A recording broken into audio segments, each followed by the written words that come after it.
25 तारीख को प्रदोष और 26 तारीख को शिवरात्रि। प्रदोष के पर्यांत की, प्रदोष के बाद की बिल्कुल लगी हुई पीठ से जो शिवरात्रि होती है वो शिवरात्रि, अगर उस शिवरात्रि का व्रत, साधना, तप, भजन, संसार का मनुष्य कर लेता है तो जिंदगी में उसने कोई व्रत किए ना किए हो, अगर एक व्रत शिवरात्रि का, प्रदोष की पीठ से लगी हुई शिवरात्रि का अगर कर लेता है तो उसको पूरे जीवन के व्रत का पुण्य फल प्राप्त हो। एक व्रत शिवरात्रि का प्रदोष पर्यंत की, अर्थात प्रदोष की पीठ से जुड़ी हुई। अब अगर आप कोई ब्राह्मण से, अगर कोई विद्वज्जन से, कोई पंडित जी से आप पूछेंगे प्रदोष कितनी बजे लग रहा है, वो बताएंगे। फिर प्रदोष लगने के बाद प्रदोष कब समाप्त हो रहा है, तो जिस दिन 26 तारीख हो रही है उसमें लगाया। दोनों की पीठ मिल रही, दोनों करो व्रत। आपने कितनी भी एकादशी के व्रत करे हो, कितनी भी द्वादशी के व्रत करे हो, कितनी भी चतुर्थी व्रत करे हो, कितनी भी तीज व्रत करे हो, कितनी भी अष्टमी का व्रत करा हो, कितनी भी नवरात्रि के व्रत करा हो, कितनी भी तीज का व्रत करा हो, चाहे दुनिया के कितने भी व्रत आपने आधी में पुनि, तुलसी बाबा कहते हैं थोड़े में बहुत होता है। आपके व्रत, अगर कोई बीमार है उसके लिए, अगर कोई कष्ट है शरीर में उसके लिए ऐसा व्रत है, बाकी के सभी के लिए तो वही व्रत शिवरात्रि का पूर्ण व्रत है जिसमें भगवान शंकर की विरल भक्ति को हम प्राप्त करें। इतना विचित्र कर्म है, जरा विचार करिएगा कि प्रदोष काल का लगाया गया दीपक, प्रदोष काल, प्रदोष के दिन, प्रदोष काल का जो दीपदान होता है वो सरल नहीं होता, वो सहज नहीं होता। 5 स्थान की पूर्ति करता है। पहला, जम के बोलो, पहला स्थान किस चीज के लिए? काल सर्पदोष के लिए। दूसरा पितृदोष, कैसा भी तुम्हें कोई पितृदोष बता दे, कितना भी तुमसे कोई कह दे कि तेरे घर में पितृ का दोष है, तेरे घर में ये दोष है, अगर आप प्रदोष के दिन, प्रदोष काल में, अर्थात सूर्य अस्त के समय के 2:45 तक का जो समय होता है, 2 घंटे के समय का, उसके अंतर्गत अगर आप प्रदोष काल के समय में भगवान शंकर को दीप लगाने के लिए अगर पहुंचे हो तो वो आपको फल देगा ही, पितृदोष का निवारण होगा ही, चाहे तुम कुछ करो चाहे मत करो, वो पितृ की शांति करा दे। दूसरे नंबर पर है पितृदोष, तीसरे नंबर पर है वास्तु दोष। हमारे घर का, अब एक बहुत सावधानी से श्रवण करना, वंश की वृद्धि नहीं है। 30 वर्ष शादी के हो गए, 40 वर्ष शादी के हो गए और औलाद है ही नहीं। डॉक्टर ने भी हाथ ऊंचे कर दिए, टेस्ट पे भी करवाया, IVF करवाया, सब कुछ तुमने करवा लिया, तो भी औलाद नहीं है। तब आखिरी में एक काम चालू करो, प्रदोष का दिन दोनों पति पत्नी व्रत चालू कर दो प्रदोष का, और प्रदोष काल में शाम के समय जाकर एक ही दिए में 2 लंबी बाती जानते हो ना, रुई की लंबी कपास की बाती 2, और दोनों बाती एक ही दिए में रखकर पति पत्नी दोनों उसको प्रज्वलित करना प्रारंभ करें, बाबा संतान देकर ही रहेगा, औलाद आएगी ही। दीप की जो बाती में अंतर आ जाता है, एक गोल बाती में और लंबी बाती में अंतर आता है, बहुत अंतर आता है। पितरों के लिए गोल बाती का प्रयोग बहुत कम होता है महाराज, देवी जी के लिए, माता रानी के लिए, जगत जननी के लिए गोल बाती का प्रयोग बहुत कम होता है महाराज, ध्यान रखिएगा। एक पितृ के लिए, एक जगत जननी जगदम्बा दुर्गा भवानी के लिए गोल बाती का प्रयोग कम होता है, लंबी बाती का प्रयोग ज्यादा होता है। क्यों? क्योंकि हमारे घर की कुल देवी और हमारे घर के पितर हमारे वंश की वृद्धि करें, इसलिए लंबी बाती रखी जाती है, जिससे हमारा वंश बहुत लंबा चले, बहुत उन्नति की ओर बढ़े, इसलिए लंबी बाती का प्रयोग किया। शिव महापुराण की कथा कहती है 5 जगह पर हमारा जलाया गया एक दीप जो प्रदोष के दिन, प्रदोष काल में लगाया जाता है, 5 जगह पर भारी पड़ता है। पहले नंबर पर, जम के बोलते जाओ, काल सर्पदोष। दूसरे नंबर पर पितृदोष। तीसरे नंबर पर घर का वास्तु दोष। हमारे घर में कितना भी वास्तु दोष है, कोई ने कह दिया यहाँ बाथरूम नहीं बनना थी, यहाँ पर शौचालय नहीं बनना था, यहाँ सीढ़ी नहीं बनना थी, वो सीढ़ी वहां बनना थी, ये सीढ़ी वहां बनना थी। तुम पूरा घर तुड़वा के देख लो, उसके बाद में जैसा वास्तु वाले हैं वैसा करा कर देख लो, उसके बाद भी तुमको शांति नहीं मिले तो समझ लेना कि तुम्हारे घर में अब वास्तु दोष तो तुमने दिखाकर समाप्त कर लिया, फिर भी वो समाप्त नहीं हो रहा तो प्रदोष काल का लगाया गया प्रदोष के समय का दिया आखिरी में वास्तु दोष को भी समाप्त कर देता है और उसमें भी फल प्रदान करता है। काल सर्प दोष, पितृदोष, वास्तु दोष। चौथे नंबर पर 1 रुपया कमाया, 1.25 रुपए खर्च हुआ, पैसा आया गया। ये चौथे नंबर का व्यापार में थोड़े दिन दुकान अच्छी चली, थोड़े दिन बैठ गए, थोड़े दिन काम चला, थोड़े दिन बैठ गए, गाड़ी चली थोड़े दिन फिर बैठ गए, अर्थात हमारी फैक्ट्री थोड़े दिन चली फिर बैठ गए, कहीं ना कहीं तकलीफ, थोड़े दिन खाते थोड़े दिन रोते वाला चल रहा है। तो प्रदोष काल का, प्रदोष के समय का दिया इस दुख को समाप्त कर कर रेगुलर एक जैसी सांझी, एक जैसी लक्ष्मी की वृद्धि करते चले जाए। प्रदोष काल का दिया। और 5वें नंबर का प्रदोष काल का दिया, प्रदोष समय का दिया 5वें नंबर पर रोग का निवारण का, रोग निवारण। ये 5 स्थान जो बताए गए हैं प्रदोष काल के दिन, प्रदोष के दिन दीप प्रज्वलन के। और अब की बार की जो शिवरात्रि आ रही है, बाबा देव अधिदेव महादेव की बड़ी कृपा है उस पर। बैसाख का महीना चल रहा है, शंकर के शिवालय में जाओ, शिव के शिवालय में 3 स्थानों का स्पर्श अवश्य। किसी किसी मंदिर में शंकर जी के शिवलिंग को छूने नहीं देते, जैसे दक्षिण साइड में, साउथ में। तो अपने ही घर में जो शिवलिंग है उसके 3 स्थानों का स्पर्श अवश्य समझिए। पहला, शंकर भगवान के जहाँ से जल बहता है उस स्थान, ये जलाधारी है, जल बहता है, ये शिवलिंग है, यहाँ से जो पानी नीचे की ओर जाता है उस स्थान का स्पर्श अवश्य करें। दूसरा, शिवलिंग का जो गोल भाग है उस गोल भाग में कहीं पर भी अपनी हथेली का स्पर्श अवश्य करें।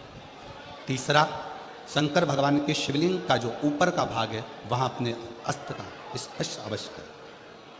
तीनों स्थान पर ब्रह्मा, विष्णु और महेश का स्मरण करते हुए जब बैसाख महीने में आप शंकर भगवान को जल समर्पित करें।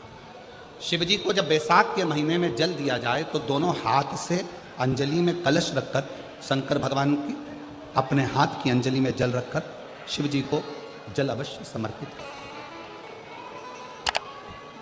शिवरात्रि के बैसाख महीने की शिवरात्रि पड़े, बैसाख महीने की प्रदोष पड़े तो एक बेलपत्र शंकर को अवश्य समर्पित करें। मान लो गर्मी बहुत तेज है, पेड़ों पर बेलपत्र नहीं मिले तो एक दुर्वा शिव को अवश्य समर्पित करें। मान लो बहुत तेज गर्मी पड़ने पर, यहाँ रतनगढ़ में तो हम देख रहे हैं रजी रज, धूली धूल इतनी है, मिट्टी इतनी है कि यहाँ तो दुर्वा मिलना भी बड़ा मुश्किल है, तो एक चावल का दाना शिव को जरूर समर्पित करो।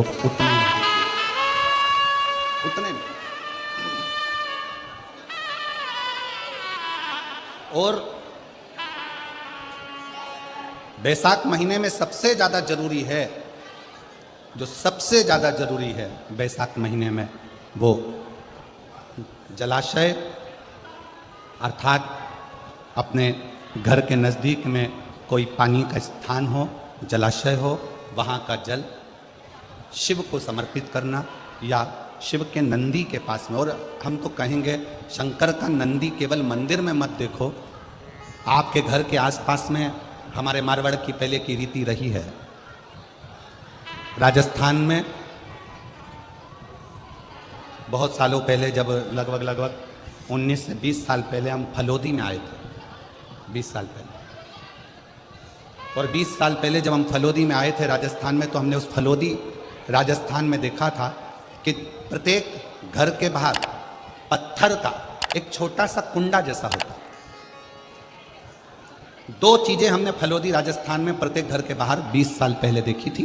एक इतना बड़ा कुंडा पत्थर का जिसमें लोग भोजन रख देते हैं, और एक बड़ा सारा कुंडा जिसमें लोग पानी भर देते हैं, जिससे चिड़िया, पशु, पक्षी, गौ माता सब उस पानी को पीती रहे और आपका और हमारा कल्याण होता रहे। इस भाव से प्रयास करो। शिव जी को तो जल समर्पित करो, साथ में कोई जीव का भी अगर कल्याण हो जाए आपके एक लोटा जल से, तो उसको भी कल्याण, उसको भी।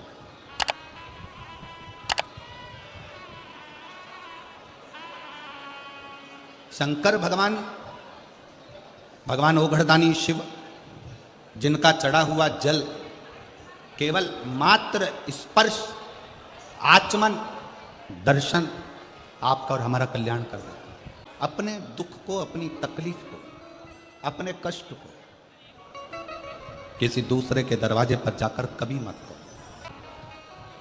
अपने दुख को, अपनी तकलीफ को शिव जी के मंदिर में जब एक लोटा जल चढ़ाने के लिए जाओ, जब शिवालय में एक लोटा जल लेकर जाओ, जल चढ़ाते समय पंचाक्षर षडाक्षर मंत्र का जाप, श्री शिवाय नमस्तुभ्यम का जाप करो। और जब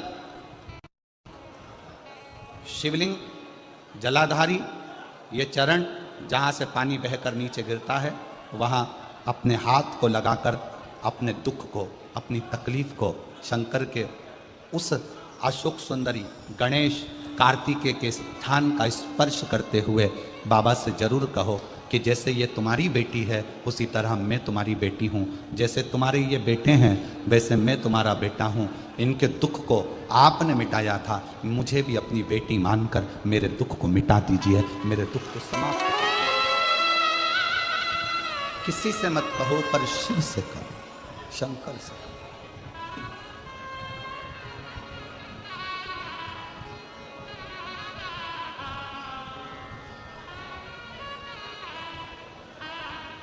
जब आप चरण पकड़कर अशोक सुंदरी की जगह पर अपने हाथ का स्पर्श कर कर, गणेश कार्तिकेय के स्थान का स्पर्श कर कर शिव से कहोगे, तो शंकर अपनी औलाद आपको बनाएंगे और अपनी पुत्री समझकर आपका दुख जरूर मिटाएंगे। से श्री शिवाय नमस्तुभ्यम ज़्यादा नहीं तो 11 बार तो निकाल लिया करो। ये शरीर,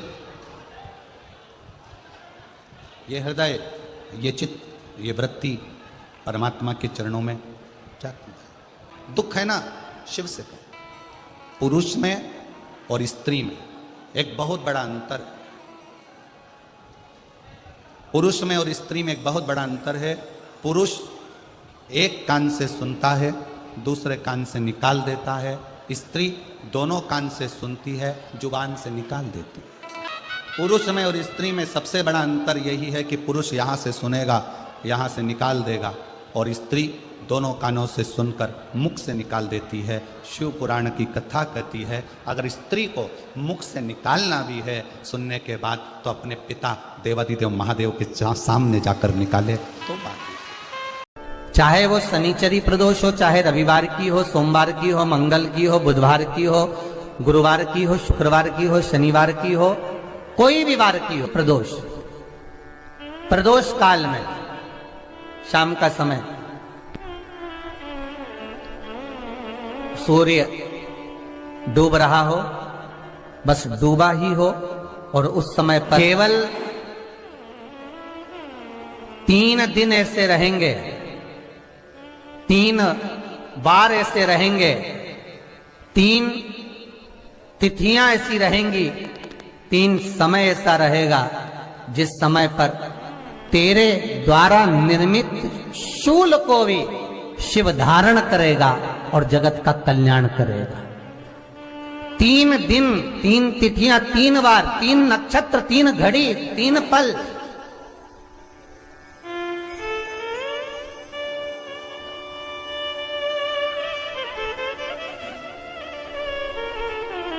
जिसमें बाबा शूल भी धारण करते हैं, और शूल अकेले धारण नहीं करते महाराज। जो धतूरा होता है ना, दर्शन करें धतूरे के, कांटे कांटे सा होता है धतूरा, तो वो धतूरे के साथ में बाबा शूल धारण करते हैं, बेलपत्री के शूल को। ये बहुत बहुत आनंदमय कथा है महाराज जी। जिसके जीवन में हमेशा कांटे ही मिले हैं, बेटी बड़ी हुई तो घर में मायके में दुख देखा, और मायके से गई ससुराल में तो ससुराल में दुख देखा, ससुराल में भी दुख देखने के बाद में भी पति को बहुत कुछ काम खुलवाया, बहुत धंधे खुलवाए, नौकरी लगवाई, पर वो पति बार बार छोड़ कर आ गया, बार बार तकलीफ भोग रहा है, बार बार कष्ट भोग रहा है। फिर थोड़े दिन काम करता है, थोड़े दिन छूट जाता है, फिर व्यापार में बढ़ता है, फिर छूट जाता है, फिर कोई दुकान खुलवाई, थोड़े दिन अच्छी चली, फिर वापस वहीं घर पर आकर बैठ गया। अर्थात उसके जीवन में वो शूलता चल रही है। तो बाबा देवाधिदेव महादेव कहते हैं, ये 3 घड़ी, 3 पल, 3 नक्षत्र, 3 समय, 3 दिन में जो शूल मुझे समर्पित करता है, उसके जीवन से मैं शूल हटा देता हूं। वो 3 दिन लिखे स्कंद पुराण।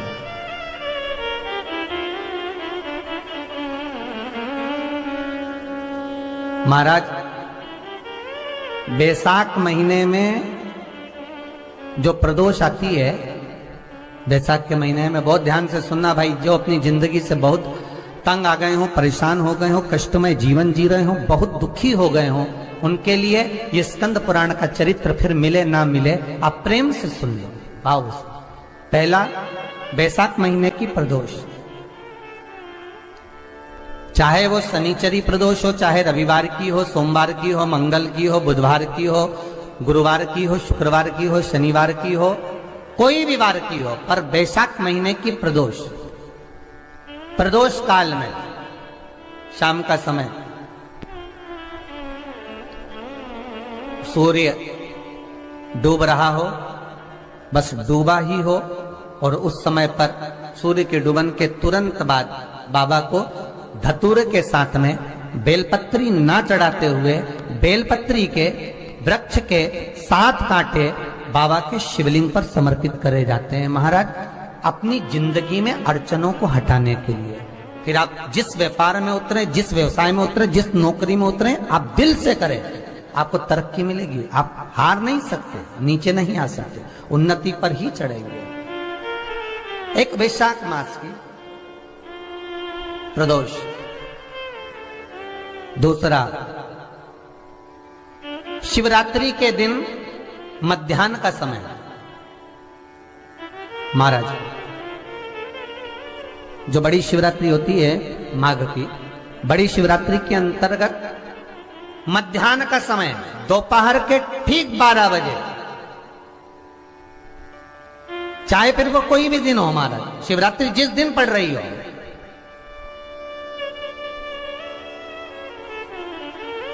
उस दिन भी धतूरे के साथ बाबा को 7 कांटे बेलपत्री के वृक्ष के समर्पित होते हैं महाराज। इसमें आप ये वाले जो कांटे हैं, जो शिवरात्रि के दोपहर 12 बजे वाले हैं, अगर कोई मदिरा पीने वाला हो, व्यसन में डूबने वाला हो, कोई जुआ खेलने वाला हो, कोई गलत वैश्यावृत्ति करने वाला, या अपने मार्ग से विचलित कोई व्यक्ति है, उसके लिए भी ये कांटे बहुत काम आते हैं महाराज। दूसरा, पार्वती, तेरे द्वारा तेरे नयन अश्रु से जो प्रगटा हुआ बेल का वृक्ष है, द्वितीय शूल मैं वहां धारण करता हूं, तृतीय शूल, तीसरा शूल जो वर्णन करा गया महाराज, भगवान श्रावण के महीने में, श्रावण के महीने में जो भी दूसरा सोमवार पड़े, जो भी पड़े, श्रावण के महीने का दूसरा सोमवार, आप सबको पहले भी श्रावण के महीने में जो कथा कही उसका व्याख्यान वर्णन करा कि श्रावण का महीने का महत्व क्या है, वो भी आपको ऑनलाइन कथा में आप लोग सुन चुके हैं, लाइव कथा में श्रावण का पूरा महत्व बताया था कि श्रावण के महीने में शंकर भगवान को पूरा लेखा जोखा का भार प्रदान किया गया था। दूसरा सोमवार, श्रावण के महीने का जो दूसरा सोमवार होता है, उस दूसरे सोमवार में रात्रि के समय पर, अर्थात शास्त्र अब घड़ी और पल का स्मरण करेंगे तो रात्रि के बजेंगे 10 से 12 बजे महाराज, 10 से 12 के बीच में धतूरे के साथ बाबा को शूल समर्पित होता है महाराज। ये भी हमारी बाधाओं को, हमारी तकलीफों को व्यापार व्यवसाय के लिए, नौकरी सर्विस के लिए, बहुत सारे एग्जाम में आप बैठ लिए, गवर्नमेंट एग्जाम के लिए बैठ लिए, नहीं हो रहा, ये 3 बार मेरे शंकर को बेलपत्री के वृक्ष के शूल समर्पित होते हैं, उसका आनंद पाना। मेरी जीजियों, 2 चीजें बड़ा स्मरण में रखिएगा। एक, बैसाख महीने में मट्टी के पात्र का जल, अभी अभी क्या चल रहा है? फागुन। अभी क्या चल रहा है? फागुन। जब बैसाख का महीना आए ना,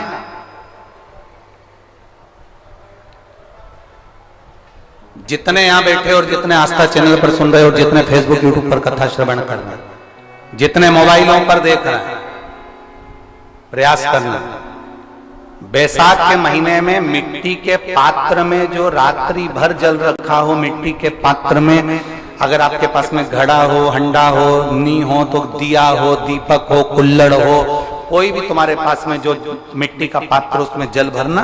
वो जल बैसाख के महीने की किसी भी सोमवार के दिन, किसी भी सोमवार के दिन, बैसाख महीने या किसी प्रदोष के दिन, या बैसाख महीने के शिवरात्रि के दिन, वो मिट्टी के पात्र का जल अपने घर के प्रत्येक व्यक्ति का स्पर्श कराकर उस मिट्टी के पात्र के जल को तांबे के पात्र में डाल लीजिए और घर के प्रत्येक व्यक्ति का स्पर्श करा लीजिए और शंकर भगवान पर कुंदकेश्वर महादेव के नाम से समर्पित करिए। कुंदकेश्वर महादेव। कभी जीवन में पीछे पलट कर देखने की जरूरत नहीं पड़ेगी, आप उन्नति की सीढ़ी की ओर बढ़ते चले जाओगे। बैसाख महीने में मट्टी के पात्र का जल भगवान शंकर को समर्पित होना चाहिए, उसका सुख हमारे जीवन को एक आनंद फल प्रदान। जैसे कहते हैं ना, कोई अच्छा मिले ना मिले, धन मिलने से कोई भाग्यशाली नहीं होता।